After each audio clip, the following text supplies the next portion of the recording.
Welcome to Wrestling Superfans. Of course, I'm Pablo, but I'm also here with Flo, Double ZTV, and SBX.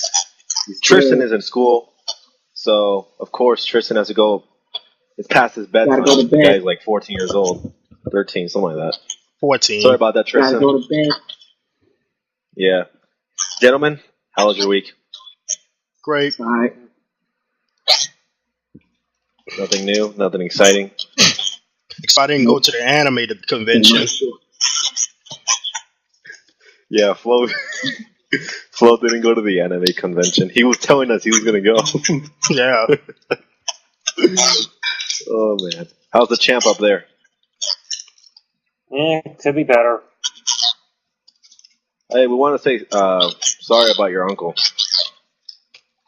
Yeah, can't believe I might do a vlog seeing how the funeral will be coming up on Thursday, but I don't know yet.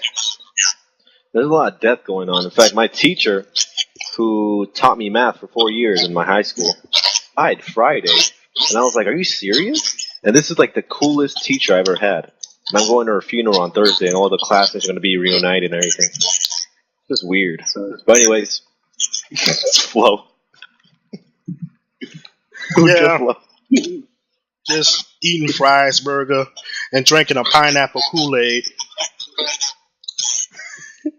That's one hell of a meal. Yeah. Great, Yeah. now I'm hungry again. Yeah, now I'm hungry again. That's what I was about to say. Hell yeah, Damn you it. make me feel hungry, love. Yeah.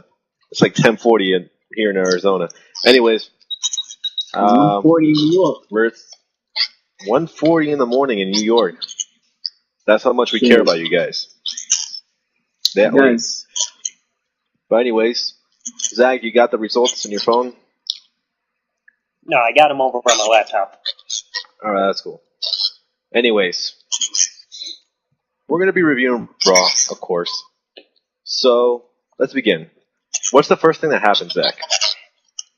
First thing was, we saw Triple H and Randy Orton start up the show, talking about all the stuff that happened last week. We got video packages. Then you had the whole thing with Triple H presenting Randy Orton with the Cadillac Escalade. Yeah. You know what Zach said after when he saw that Cadillac driving? He said, "Is this the Price is Right?" Because because it made sense. It really did. I mean, it seems like you don't see fresh new cars in WWE. Yeah. So let's begin with Zach. What did you think of this whole segment? Oh man, this was definitely a good way to start the show, even though we saw what happened with the car later, and it's like, oh man, it was a good, new, expensive car. Don't mess it like that. Yeah, I know. They probably just rented it or something. Yeah, Or just like use they it did for a with day. all of Alberto Del Rio cars. Yeah, I know. Yeah, he got some nice cars. Yeah, he does. Flo Wood, what do you think of this whole segment? McLovin. Yeah, man. What I gotta say He's about looking at this? his French fries. Yeah, what I gotta say about this segment, man. I think hey, Flo, are you there? Yeah, I'm Please here, don't tell man. me you're in love with your food, or else I'm gonna start playing. Dude, no, or this else is I'm what he gonna was start doing, playing guys. that. He was looking at the love of his life. He saw the French fry. He's like, he's looking at it. Nah, it's just my mother. My mother coming bugging me. Oh, All right, man. dude, What I do you think swear of to this God, whole if you fall in love with your food, I'm gonna start playing Marvin Gaye. Yeah, man. All right, Flo, what do you think of this whole segment with Triple H, Randy Orton, and Daniel Bryan? What I gotta say about this segment, bro? What I gotta say, man, Daniel Bryan completely owned both Randy Orton and Triple H. And to me, to my personal perspective and opinion, Triple H, he's now being a bully now. He's now being a corporate bully that hides behind a suit. That just lost The the next fans. Vince McMahon. Yep, the next Vince McMahon. That's how you can put it, but Yep. but you see, he sold out the fans. Got new haircut, and just because you're in a suit doesn't mean you can run anything. But I like this segment is going so far right now. I hope they can keep this shit up though, bro. There's more for it to come. Yeah, I agree. I mean, WWE did a wise and very smart choice because we never saw this coming. We never saw Triple H. Triple H is the last person we'd expect to actually turn heel. I mean, SBX, what do you think of this whole segment? I agree with what you said. I never expect Triple H will actually turn heel this soon already and dictating the WWE just like Vince McMahon with that suit and all that. But I still miss the ruthless aggression, Triple H, the long hair, and it's time to play the game, and just literally. But I mean, the suit wise, it's like him and Randy Orton. It's like evolution all over again. I'm sorry, guys, but Lorenzo is just drinking that. Yeah, Lorenzo's making us laugh. He's like, dude, literally, Lorenzo. I was trying not to hold in my laugh, but dude, you were eating and drinking at the same time. That's what I do. Paradise. I didn't even do that. Anyways, sorry about that, guys, but continue. Cadillac car was the shit. I like how the Cadillac car looked. It looked like they rent that shit. But as far as this whole Randy Orton and Triple H first segment of the Raw episode was, it was good. That's all I gotta say. When you wish upon a star. Did you hear Triple H sing that? Yeah. Oh man. Triple H, don't bother going for a Isn't that solo a little album. the Jiminy Cricket song? Dude, that was funny. Yeah. I think that's the part when Triple H kind of destroyed Daniel Bryan. Kind of like that part. Honestly, I disagree with Flo. I think Triple H is the one that dominated this segment, in my opinion. I personally think it was cool, but I think that Daniel Bryan. I mean, the Cadillac. I mean, the Triple H, literally, Pretty Boy Orton. They're sucking up to Orton. They're giving him like. Have you ever seen those little rich, upbeard, snotty kids who are rich? You know that, Flo? Yeah. Yeah, man. Rich snobs type shit. Yeah, well, those rich snobs. That reminds me of Orton. They're giving him the Cadillac. They're giving him the attention. If Orton asked for anything, Triple H will give it to him like that. Yeah. Randy Orton should ask for a whole train. I wish I could have that in my life. Yeah, no. Bring on the whole train. Dude, we can hear you go from right here. Yeah. Looking at ice. All right, Zach, what happened next? All right, next up, you had Cody Rhodes defeating Fandango after a distraction by The Miz and Rosa Mendez dancing out on stage, and then, of course, you saw a big one with Damien Sandow, The Miz, Fandango, and Cody Rhodes. Lorenzo, what'd you think of this whole thing? Well, about the match itself, well, Fandango is just always like do his dancings and stuff, and until like the Miz and the returning Rosa Mantis started imitating him, and that's when,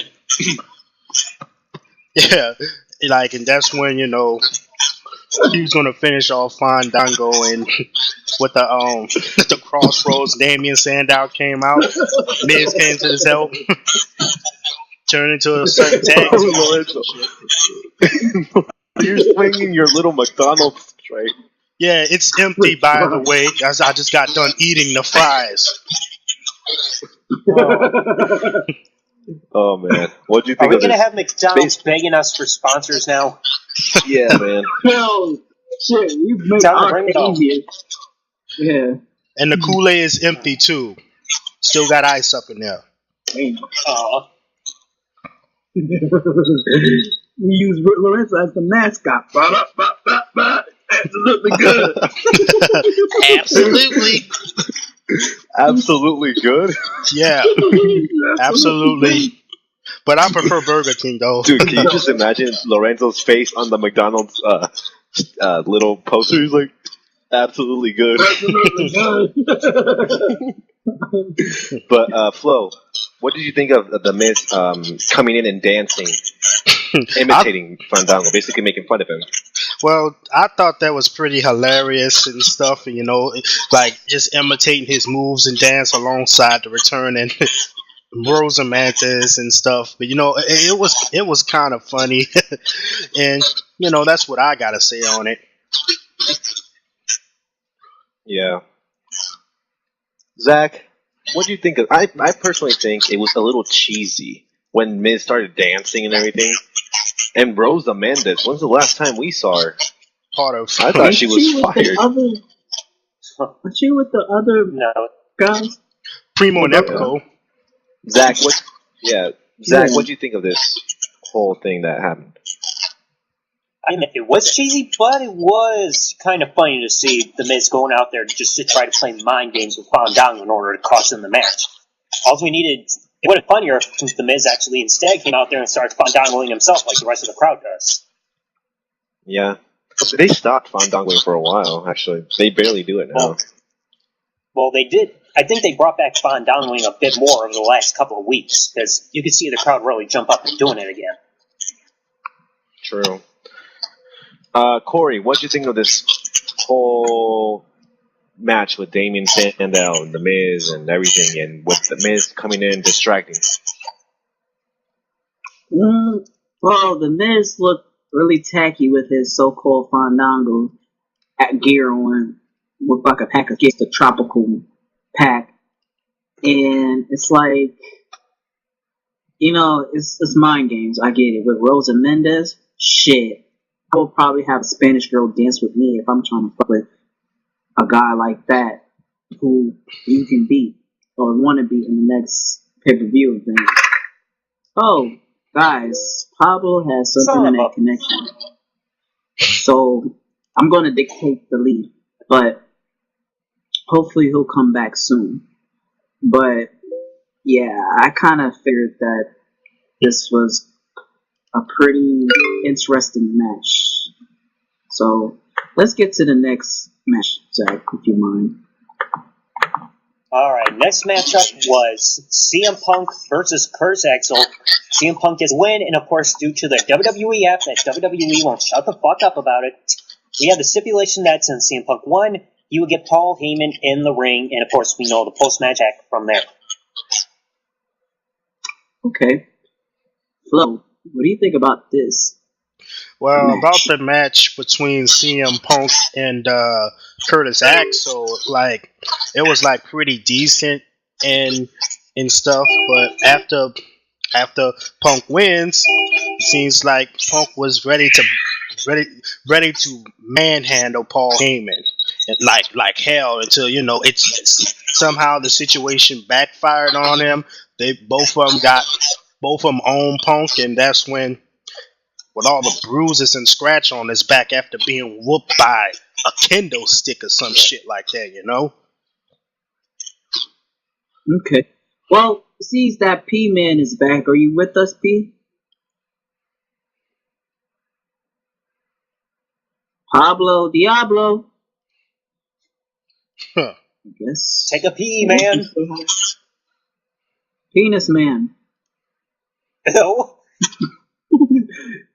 P-Man. I guess not.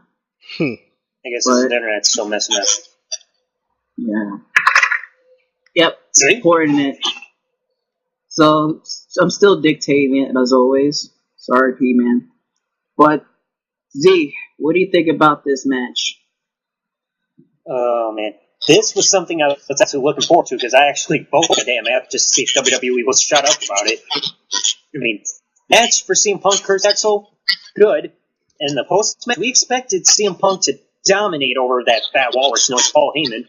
But no, Curtis had to butt his nose in just to get CM Punk to take a beating that we never thought we'd see from Paul Heyman. Okay.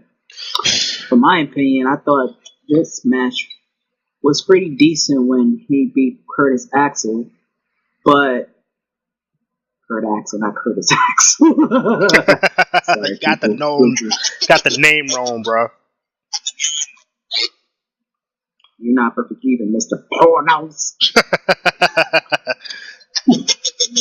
But anyways, when Kurt Axel was defeated, and I'm glad that I saw CM Punk want to take revenge on Paul Heyman, but he was stalling a little bit. If I was him, I would just grab his fucking double chin neck and just drag his ass into the ring and just constantly beat him, pulverize him like crazy.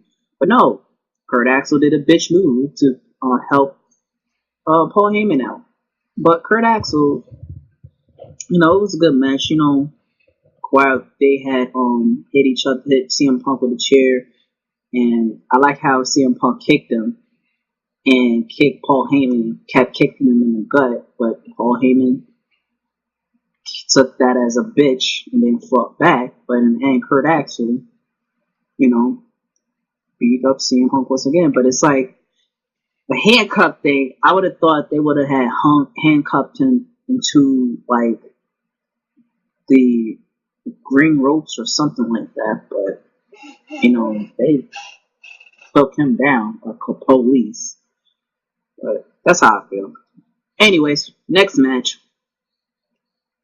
Next up, we saw Brie Bella beat Natalya, and then afterwards we saw AJ come out onto the stage and cut a huge pipe bomb on all the divas that were out there in the ring and at ringside. Woo, woo, woo.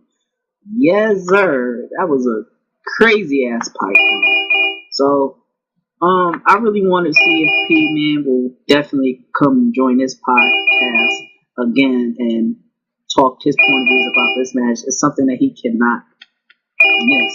But since we're going to try to connect to him, Flo, what is your point of view about this match? My point of view, to be honest with you, that was one of the greatest pipe bombs that a diva can ever do. I mean, it's like she totally owned all the divas, like when she first debuted on NXT season 3, she don't have to want to wear the heels and everything to look all good and everything, with the tennis shoes, the tomboy action stuff. But that was a hell of a job she did by cutting the promo on all of the divas, and that would piss the divas off. And you know what? To be honest with you, I think she's going to save the divas division for all of that.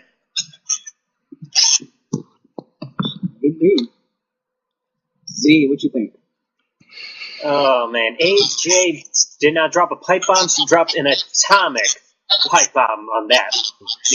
I even took one of her lines where she said, "I've done more in 1 year than you have in your entire careers," and I turned that into a meme where I showed her kissing Dolph Ziggler, Kane, CM Punk, Daniel Bryan, John Cena, saying, "No, AJ." Nice. Well, the pipe bomb was the shit. And if I can find that video and make another rant on my personal video, and if it had to be something with females and their bullshit, she'll be a prime example.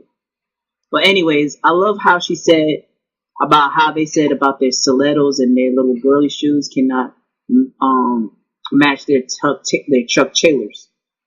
That right there makes me fall in love with in a compassionate way of how I want in a woman. Like, come on, let's face it though. Like, the divas are nothing but, like TNA. Not like the match. It's just straight up TNA. Titties and ass. Just pulling each other's hair, looking at their boobs, and just seeing how they look. But it's not wrestling like it used to be. And P-Man is back. He got to join this podcast. I was praying. You did not want to miss this at all. Hey, P! Penis Man is back in a motherfucking house. Welcome, Penis Man. Is everyone still on? Yeah, don't talk about dicks. Yeah, we're not. Are you guys still recording? We still recording. We are. I had to take your leave. I had to do it for the team. But we're going to talk about AJ Lee. We want you to talk about this now. All right, Go for it. Sorry about this. I just gotta say it real quick. My house has been having horrible. It's been turning off, turning on, turning off, turning off. So I apologize for that. Now, AJ proved why I love her. Because the amazing mic work that she did was like seeing a CM Punk female version on the mic. She completely destroyed every one of them. She was on a roll. She was on fire. She was heated. And what was that famous line she said again, Corey? You're supposed to have nothing on my Chuck Taylors. That Something was like amazing. Yes, I That just was said the that best to part. you. Yes. Pumps my heart up to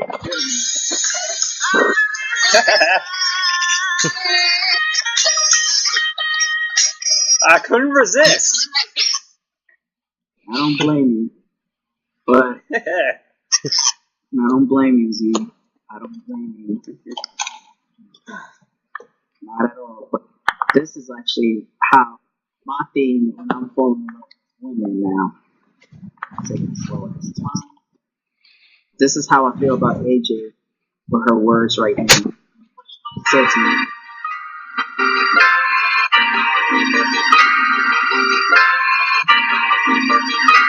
anyways, this is not the love connection. This is wrestling super fans. So let's get to another topic. Anybody missing? What's the next match? Alright, next up, we saw Rob Van Dam beat Alberto Del Rio thanks to a distraction by Ricardo Rodriguez, which guaranteed Rob Van Dam's title shot at Night of Champions. Okay, let's just begin with Zach. First of all, Ricardo Rodriguez with RVD, and what do you think of RVD versus Alberto Del Rio for the World Heavyweight Championship? The alliance with RVD and Ricardo does not make sense one bit unless he was, like, of the Hispanic heritage, because then Ricardo could keep doing that whole Spanish-speaking introduction thing that he did with Alberto. The pairing doesn't really make sense. But now, RVD getting the title shot, I'm actually for, because he's going for a title he's never had, and he would be one of the few people in WWE to have been WWE Champion, World Heavyweight Champion, and ECW Champion if he wins a title. Be the fourth man. Yeah. Yeah, true. So, Lorenzo, now that you're finally done eating, tell us what you thought of this whole thing. Well, 500 meal.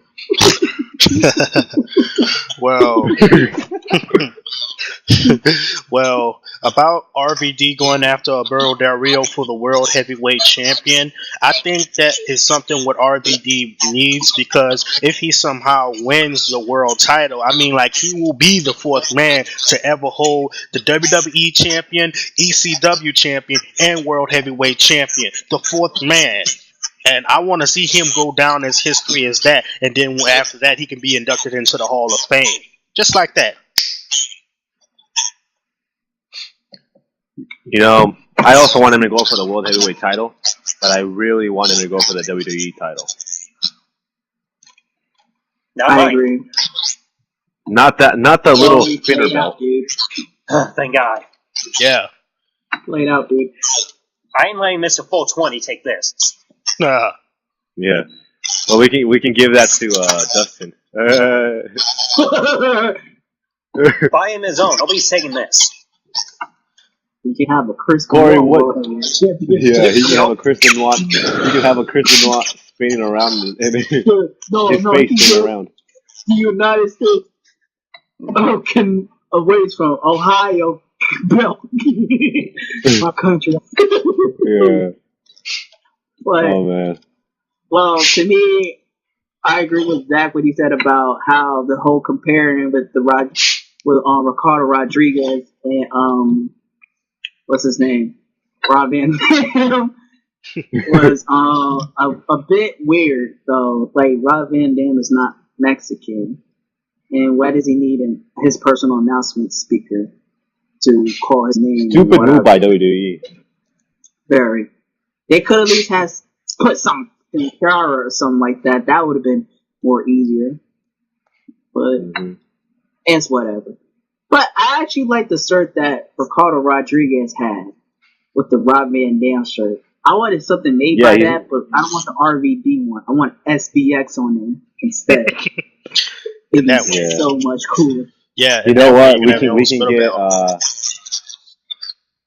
We can get Lorenzo a McDonald's shirt.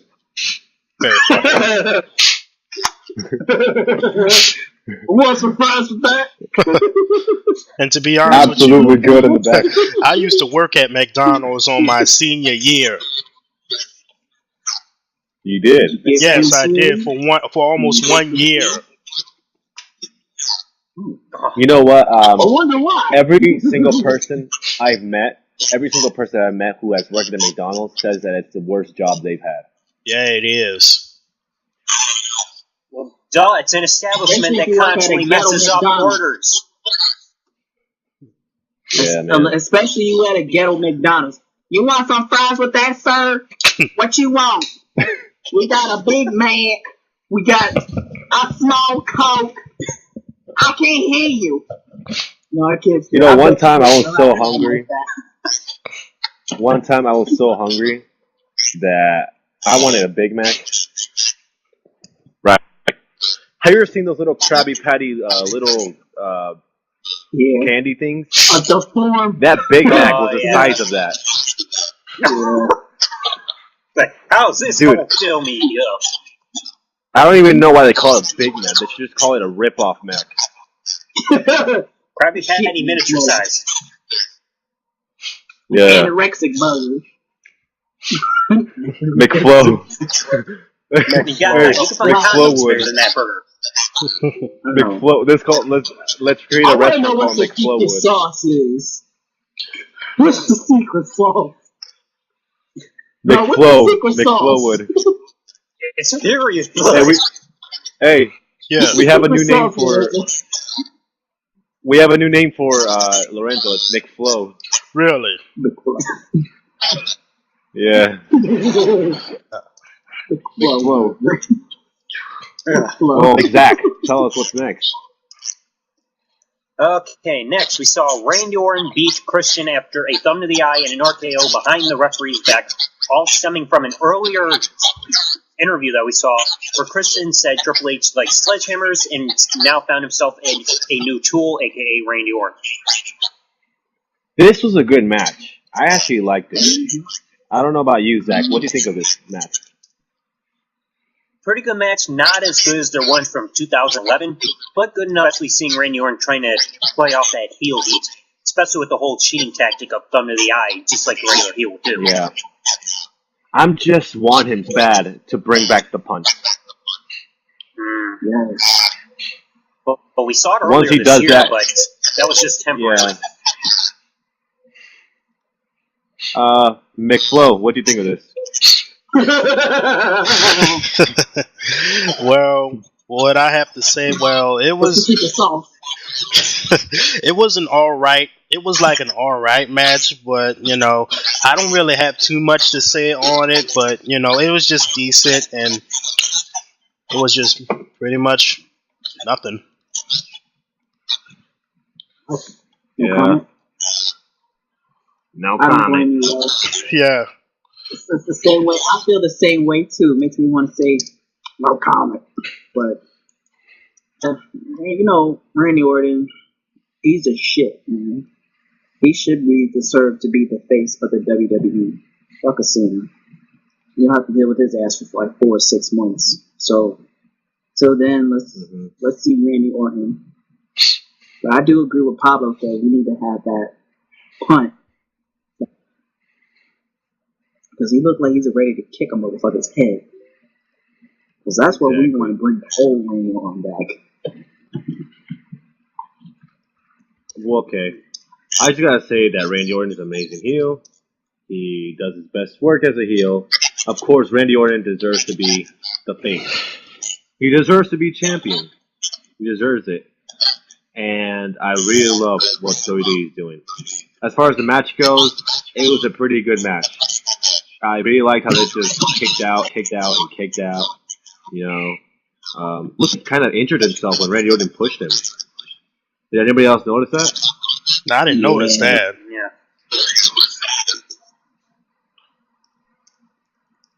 he just like, well, he was on the top rope and Christian was hanging on to him, and then Randy Orton just pushed him. It looks like he just hit the back of his neck on the side of the ring. But So, Pete, yeah. did Daniel Bryan came out of nowhere and did a little live video after that match? Yeah, the yes No, claim. Yeah. Yeah. Yeah, I yeah. forgot to say What do you guys think? I told Zach, I said, Daniel Bryan is going to ruin the card. Zach, what did you think of it? Oh man, it was cool to see that, but it also made me cringe. It's like, why do that to a new car? It's a freaking Cadillac. Doesn't he realize how expensive they are? God. WWE just likes to ruin cars. You just like to ruin everything. More than a demolition derby. Worse than a definition derby. It's like seeing two old people in a porno. Ew. Ew, Yeah, you don't want to see two people in a porno. They'll come over to somebody's house and they'll forget what they came over there for. If you add to somebody else's retirement, It's like, I mean, they do it, and then it's like, was it good for you? Oh, I can't remember. yeah, oh yeah, oh yeah. No. Do it to me, No, it's Margaret. like, yeah. Oh, my teeth. Oh, dead. Yeah. All right, McFlo, what do you think of the match? I mean, what do you think of Daniel Bryan ruining? Yeah, I pretty much know too he would have ruined the Cadillac Escalade by spray painting yes all over it and stuff, but I mean, like, it happens to like every Pacific person's, like, every time they get a new vehicle or something, they have to ruin it. For instance, back in 2009, Kofi Kingston ruined Randy Orton's NASCAR that Ted DiBiase and Cody Rhodes bought for him and stuff. It's just how that pretty much goes. I agree. What about you, Corey? Shit. I just thought he was gangster for doing that. Just with this, what you call it, the spray paint, like, just graffitiing. Yes, around a good, nice ass Cadillac with the spray paint. Yeah, that's what I was trying to say. So, yeah, I kind of think that was a pretty hell of a good event right there. So, once again, people, Pablo has another bad connection. I guess he got some crazy connection going on in his house or something like that. But once again, I'll lead the way. So, Zach, what's the next? Then, in the second to last match of the night, we saw Titus O'Neil get a victory over Jack Swagger. Oh, yeah. I would like to say, for the first time, I've never seen Titus O'Neil heel, face, even though he still look heel to me. Act like a douchebag. Even though he represents his fraternity, or sorority, whatever you want to call it. I kind of hear that. He did his thing in the match.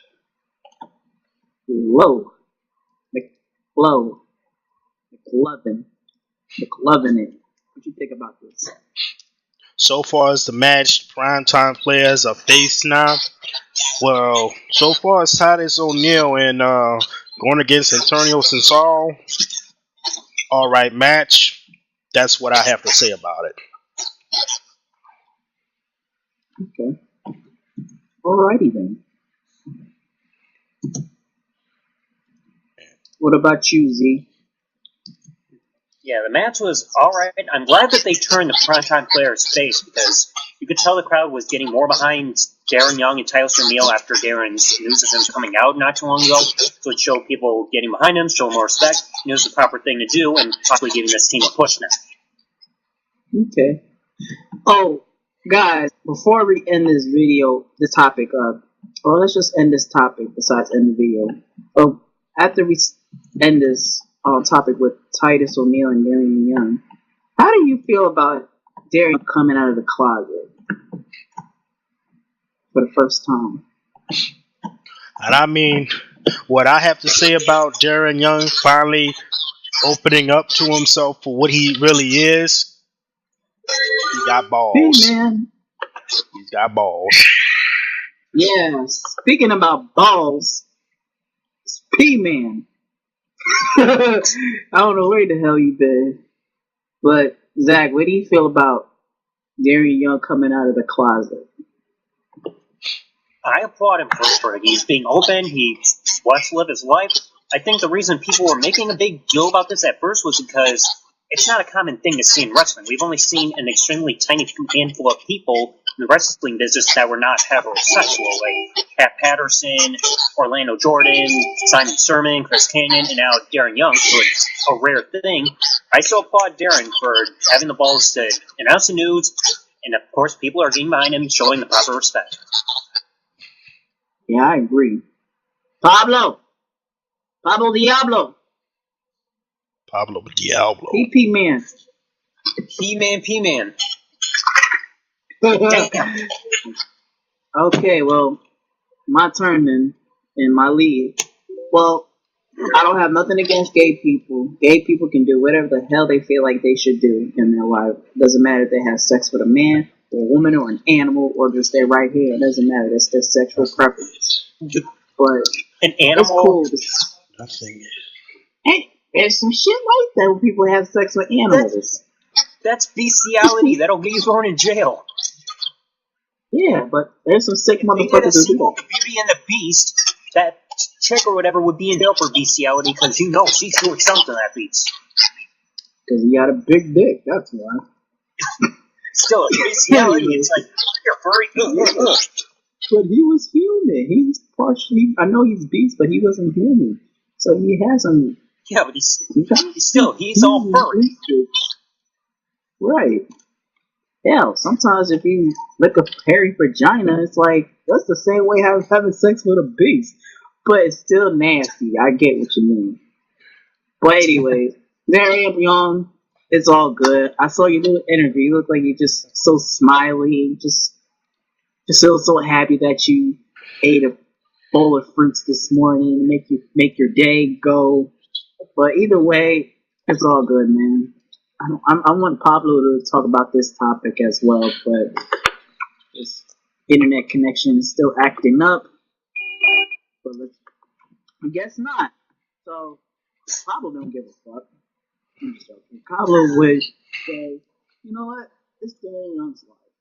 He'll live it by the way he wants to live it. Next topic. Alright, in the final match of the night, Daniel Bryan entered the gauntlet match against The Shield. He managed to beat Seth Rollins, win a disqualification win over Dean Ambrose, and then get attacked by The Shield as everybody on stage was watching. And then after the match, we saw an RKO to Daniel Bryan. Yeah. That gauntlet match was pretty good. Even though Triple H was trying to intimidate people, if they ever interfered in this match, they would be fired. And everybody wanted to help them out, help Bryan out, and speak their minds to it. But since Triple H is the boss, they can't do it. So they all fucked. Well, Daniel Bryan was fucked anyways. But the match with the gauntlet match was pretty good, like I said. But until the disqualification ruined the whole match. And, you know, I just have to say, you know, it was a pretty good. Anyhow, Randy Orton came out of nowhere, and after the Shield, you know, continued up Daniel Bryan, and Randy Orton did the RKO on Daniel Bryan. I could really assume that he was going to go for the punt, but that would end the night so much better if he did the punt on Daniel Bryan. Maybe we have to wait until maybe the Night of Champions. That'd be much epic. Y'all agree? Yeah. Yeah. Well, did you talk about this topic? No, not yet. But so far as the gauntlet match goes, yo, what? I said, go ahead. All right. So, so far about the Gauntlet match goes, it was an alright match, after Daniel Bryan hitting, doing the yes or no lock, whatever you want to call it, on Dean Ambrose. Roman Reigns got involved and shit, but that's when all the Shield members got involved. That really pisses me off when no one can't help him. It's because if they trying to get involved, they're going to get fired by Triple H. And I think, man, Triple H is being a damn bully now. He's being a corporation greedy bully now, man. That's messed up. Well, I agree, but then again, how about Ryback? He's the bigger bully in the WWE right now. So before we end this video up, I want to say Ryback was so funny, being he's messing with people who aren't wrestlers and can't, defend themselves against Ryback. It's like going back to school again and dealing with another douchebag. So, Zach, what do you think about this with Ryback and his behavior for the past couple of days? It's still kind of like a hypocritical move that they're doing, because they've been sponsoring the whole Be a Star thing, and yet they have somebody going with a bullying gimmick anyway. So it's kind of condescending of what they're doing. Okay. What about you, Lorenzo McFlow? So far, Ryback just going around bullying innocent peoples and just individuals. That's going to pretty much ruin his career. His career is going to go nowhere if he keeps this up like that. But at the same time, it's not his fault. I put it like this: it's funny to me, but then wrong at the same time. Even though Ryback was funny as hell, but maybe it's not. Zach, I would say maybe it's not a hypocritical thing, unless they're trying to bring a message to the kids not to be a bully. It can be a subliminal message or just going through acting. Either way, it can perhaps get that in their minds not to bully. But then again, when we were kids, when we were play wrestling, we didn't give a fuck. So that was how the Attitude Era was that crazy.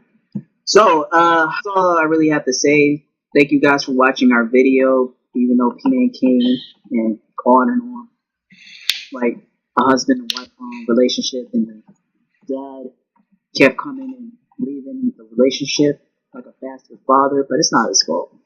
But guys, I truly think this was a very fun podcast, and we're going to talk about SmackDown hopefully next week.